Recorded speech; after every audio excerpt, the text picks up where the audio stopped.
LG Electronics has received the SEBI approval for their 15,000 crore IPO.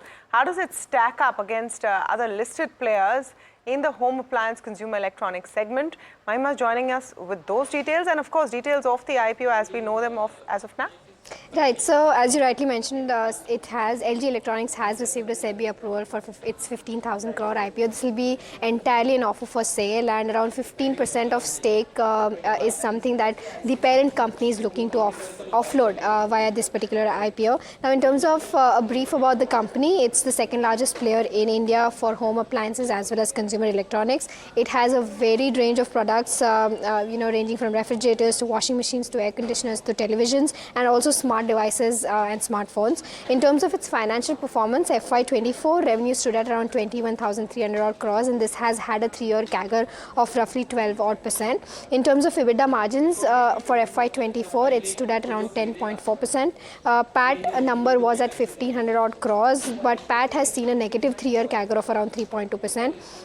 The ROCE stood at 45.8%, and overall free cash flow stood at around 1,400 crores. In terms of peer comparison, now this is an interesting INCRED report which has compared its peers and also given the growth percentage going forward in the next 5 years. In terms of revenue, LG Electronics revenue stood at around 21,000 crores. Samsung is the leading player in this entire space, although not listed, at around 99,000 crores. In terms of the operating margins, LG Electronics has a range of around 10 to 12%, but that of Samsung is around 13 to 15%.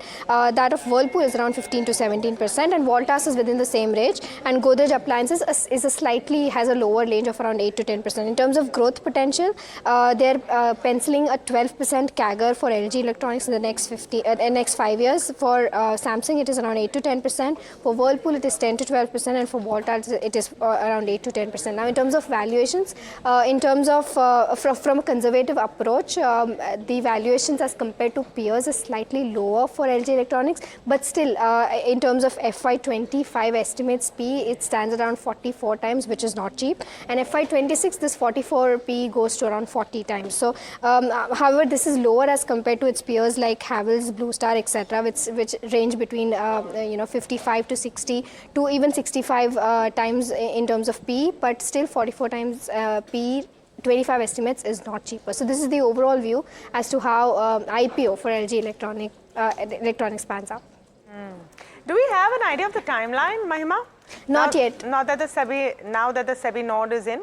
Not yet. So I think they will take a decision, considering the market conditions as well, and after that they'll decide when to, go ahead with the rest of the IPO process. Correct. That's crucial because right now might not be the best time.